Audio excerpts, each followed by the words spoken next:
Well, Debbie, I think we're on. We're live. I think we're on live. Beautiful set in front of you. We hope. We hope that this is exciting to see, like all the possibilities, these wonderful books. It's great to be able to look at all these different books, and maybe we may have time to talk about them a little bit, and it should be fun. And you may have read some, and some you may not have. Right. You know, there's still a lot of cold winter days left. I mean, listen, what can you say about Dallas, Texas today? For those of you who are enjoying this, windy for sure, but we sure have some beautiful sunshine. But it won't be this way every day. No. And we wanted to encourage you to pick up a title that you haven't seen in a while. And, you know, one thread that we always run through the Shabbos show is what makes it Jewish? So we didn't just pull out any novels that we had laying around. We picked out important and interesting, really good books that are in our personal library that we felt like you might enjoy. So I want to take a breath or two and really just arrive here, because I can feel that I came to the Shabbos show doing Friday prior to sunset. Well, are you saying that prior to sunset you are rushing? Or are you just kind of saying, oh, this is going to be an easy one? Squeezing everything into the day. Hurry, hurry, hurry, hurry. Get ready. But for me, you know, that is kind of, that little bit of adrenaline is kind of what makes Shabbos so exciting, is that you squish it all in, including squishing your dough for your challah. And then all of a sudden, you come to the Shabbos show. And at the Shabbos show, we start to take it down some notches. And maybe if we haven't had a chance, we listen to our breath for the first time in the day. Maybe you've already had a yoga class or your meditation class. But take that moment now, even if you have, and just arrive with us to this online experience that we have together week after week. This is something like, I don't know, 43. We've been doing this since March, coming together in this virtual way. And I was just talking to a friend of mine who happens to write for the Texas Jewish Post, Amy, and she was asking questions about the feels of this. And we both were saying how we really feel our community. We feel the vibe. We feel the energy. We feel you when we come on. And in fact, we're always a little sorry when we push end, even though y'all are probably like, finally, you know. Hi, Jason. Hi, Jason. Just saw you earlier, huh? He's playing pickleball now. There's Cheryl. There's Cheryl right behind him. Hi, bestie. There she is. Shabbat shalom. Huh. So, Debbie, I know you have all these books, but is there any kind of several of them are yours, because I can assure you that Winds of War is not my book. Okay, Winds of War. I just wanted to, yeah. It's a book that I really do admire and I relish. But before we get to the books, are there other words you'd like to share before we move into that? Well, you know, I'm really lucky. I have a really dear friend, Nancy Marcus, and if she runs across a book that I might be interested in, she'll drop it off on my porch. And this is a select audience, perhaps, or perhaps you're curious. And so you'd say, what an interesting book. Are you ready for this one? Married to the Rabbi, edited by Naomi Patz and Judith Maslin. And this is Reform Jewish rabbis. This is their spouses writing about their experiences. And so as I began to peruse the pages of what these women, at this time women, but you know, and these are, by the way, these are CCAR Reform rabbis who are retired. So they have had this experience some time ago.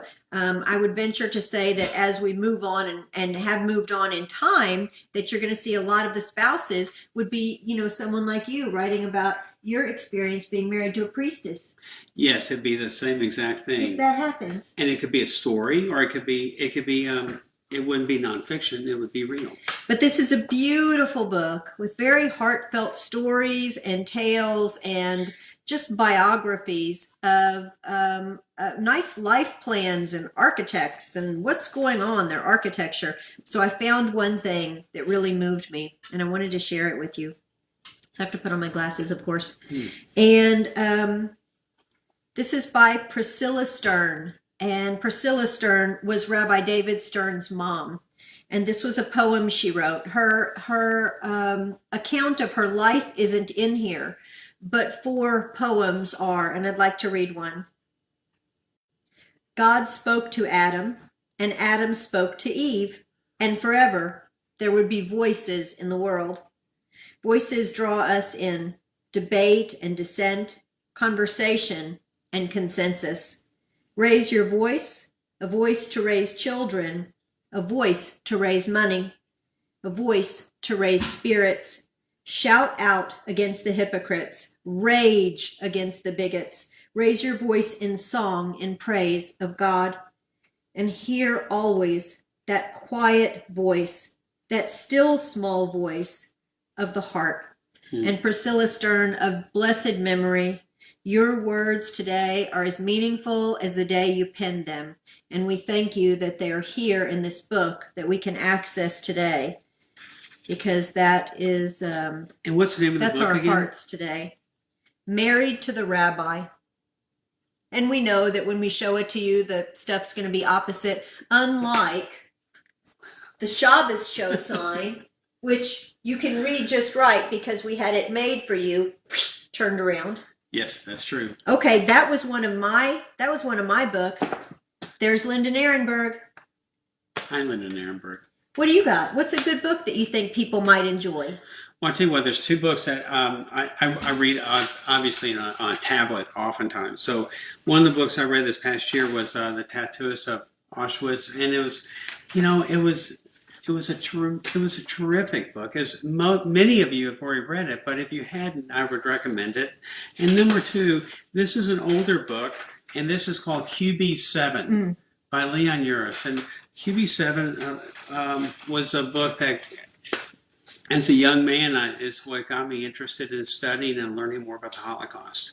And it's a terrific account. QB7 stands for Court of Bench 7, so it's a courthouse in England. So it's a great book to read. How about you, Debbie? All right, I like the kind of back and forth. So I tend to order books when I'm taking notes, or I'm in a class or a service or a devar or whatever it is. I always write down titles of books, and I stack them and wait and get through as I can. So I haven't read this yet, but rave reviews for The Pale of Settlement. I cannot wait. Usually, when Barry and I go away on a vacation, I don't care what's in my carry-on other than any prescription I might need and like 4 great books, because I love to read for pleasure on a vacation. But The Pale of Settlement, stories by Margot Singer, supposed to be phenomenal. So I put this one out. Now you. I think if I can find it, I'm looking for Anita Diamond's book. Oh, the Red Tent or another Tent. one?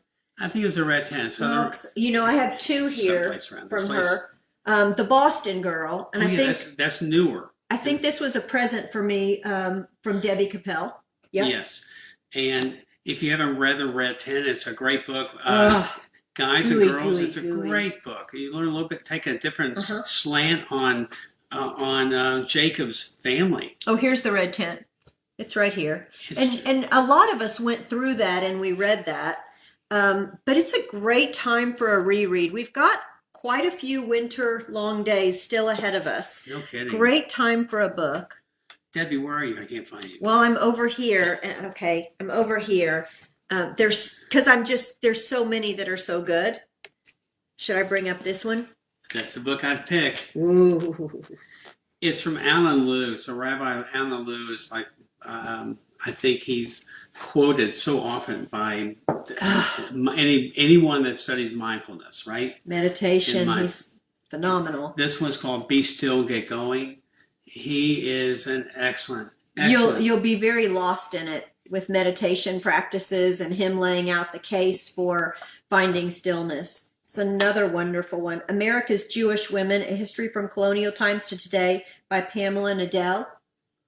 It's another great one. Okay, your turn. Well, this is from the a friend or friends, Catherine and Bob Frisch, they brought this over. So many of you don't know this, but we happen to have in front of our house a little free library. A free library. So we built this free library like 5 years ago. And so people bring their books. And Bob and Catherine are always so generous with their books they read. And they just read this one. And it's called The Affair, The Case of Alfred Dreyfus. So if you don't know anything about this case of Alfred Dreyfus, this is an incredible book to read. More importantly, it takes place about what this wrongfully convicted captain in the French army and why he was convicted. And he was convicted for one reason, because he was a Jew. And so it's an incredible story of how he got his freedom. Okay. I want to offer something up that could be for you a little bit different. And I encourage this because we're in a time where we're getting to focus on marginalized communities. And that is the appropriate place for us right now, focusing on really taking in what everyone's lives are like, and not just our own, and not simply just lives of privilege either. This is one of, in fact, I owe it back to the Temple Library, but because we're not in the geography of that, I haven't had to return it yet. It's called A Queer and Pleasant Danger, a memoir by Kate Bornstein. And I'll tell you what it says, on the back. A Queer and Pleasant Danger is a page turner, making sweet love to the paradoxes we all face. And it is really wonderful. And it absolutely, positively is a page turner. But I love reading about things that might be either different for me or different culturally or different any way that they are, which always takes me to the thing that Rabbi said. Remember when we were on that Zoom? Rabbi Lord Jonathan Sachs. Differences. And he said, you learn the most always in life from someone where you find differences. Don't run and seek the person that you have everything in common with. Find someone that you can learn from. And so trying to do that, even in our reading, I think helps us grow a lot. Okay, back to you. Your turn. Well, let's see. What's up here? I'm looking around. Okay. Well, okay. I'll break to this one. So I'll be the first. Okay. So, because I'm with Debbie, Debbie reads books. So oftentimes I'll read a book with her because we able to share thoughts. And so one of the books that we read this past year was Rashi's Daughter. 3 of them. And there's 3 of them. It's Maggie Anton. So get this. So Maggie Anton, we were watching some Zoom, was it a Zoom meeting or something? Now, why did we get to be with Maggie Anton on a Zoom? Well, fortunately, I am so wait, had nothing to do with me. Okay, so I kind of like jumped in where I wasn't really invited. You were invited. Okay, I was invited. The priestesses let you come. The priestess. So the priestess, there was a priestess Zoom thing, and I kind of looked over my shoulder and visited with Maggie Anton, and she's so interesting. So one of the cool things about Maggie Anton is that I called her. Like I literally she said, call me if you ever want a book. So I actually called her, and we spoke on the phone. She's so accessible. And she's such a cool lady. And so we've read all 3 of these books about the Rashi's daughters. There's Rashi's daughter number 2 and Rashi's daughter number 3. My friend Amy just got on and she said, all really awesome books. I'll be busy on a Kindle. That's like you. I'm a Kindle guy. Now, but of course you still have a lot here. Yeah. Ooh, hold on. I've got a good one. So many choices. So little time. I know. Take your time. Okay. I'm coming to this one. I had a long talk with Jill Hammer, and she said, you know what book you should read? Because I told her I have so much joy in all of our Jewish ritual, and, I want to dance and I want to paint. And she said, you know what book is so right for you? Have you ever read The Tales of the Hasidim by Martin Buber? And so I said, the answer is no. And I ordered that, and you can tell I'm enjoying it because I already have some of my sticky Post-its in there. And Nathan, hi, and Debbie, hi. And Nathan. Okay, go ahead. No, you go. Keep going. Well, just right in front of me. I haven't gotten to it. Who is it? There's Rabbi Tom. I haven't gotten to it yet, but Eternal Life by Dara Horn. This is one I'm putting away for a vacation. I have like 4 fictions that I'm just like, yum, yum, yum.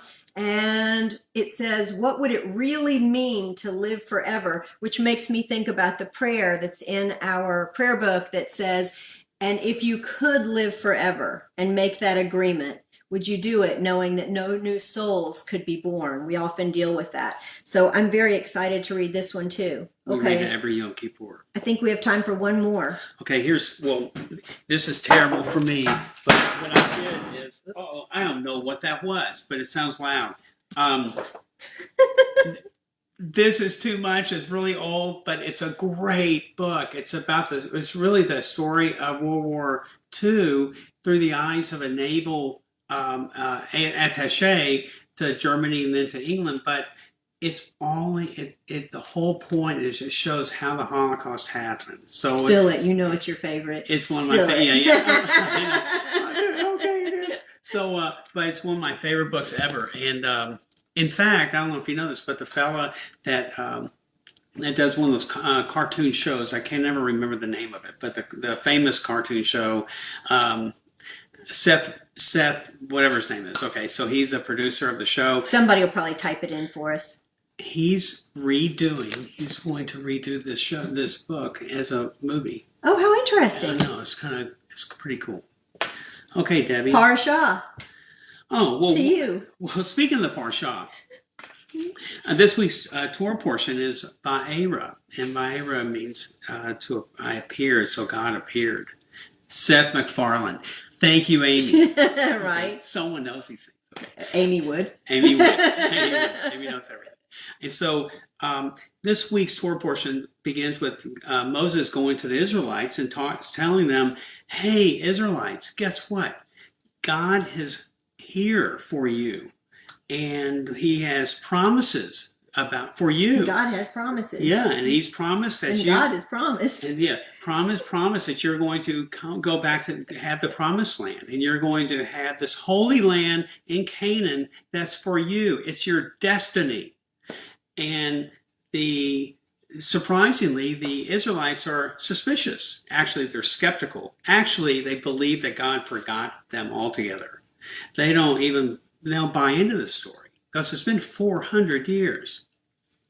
Meanwhile, God instructs Moses with his sidekick, his older brother Aaron, to go to Pharaoh and makes the most simplest question or statement on earth, and it says, "Let my people go and allow us to worship God." Let's get to have a festival in the wilderness. And also to have a festival in the wilderness. So she knows it better than me. Wilderness. So how great is that? So so what happens, he goes, and so Pharaoh says, I don't even know who this guy is.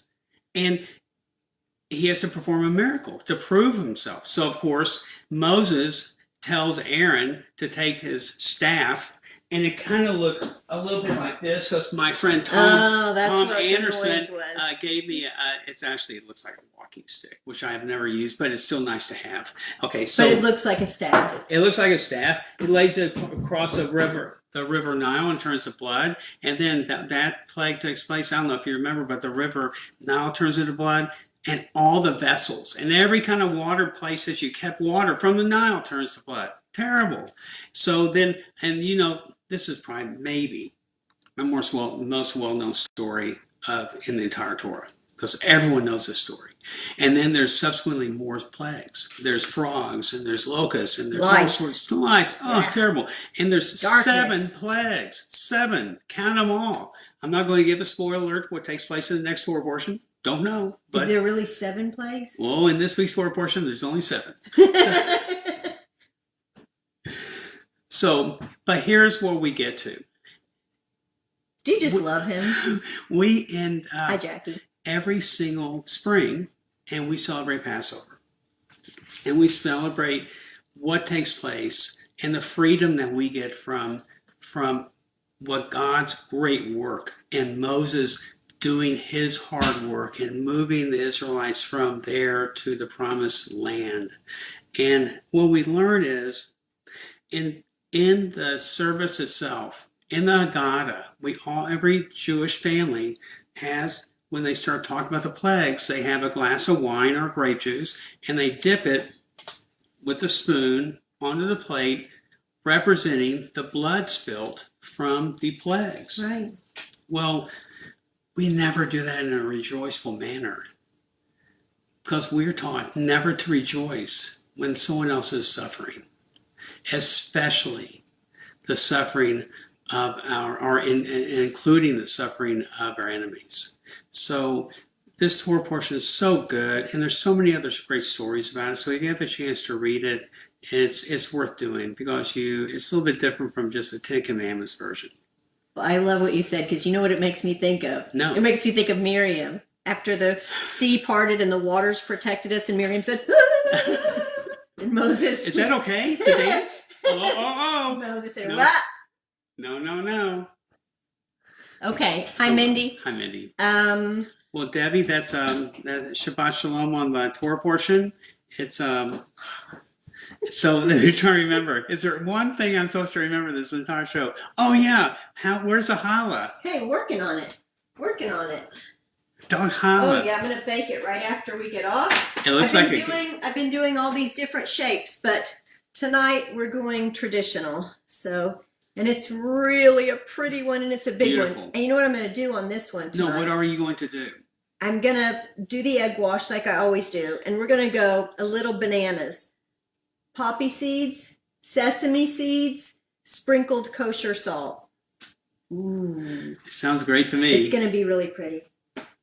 Yes, because I'm looking forward to watching services later tonight because we always watch 10-point manual. Not tonight. What are we watching tonight? Tonight you are my guest. Yes, in a different service. Priestess services. Fantastic. With the Kohenites.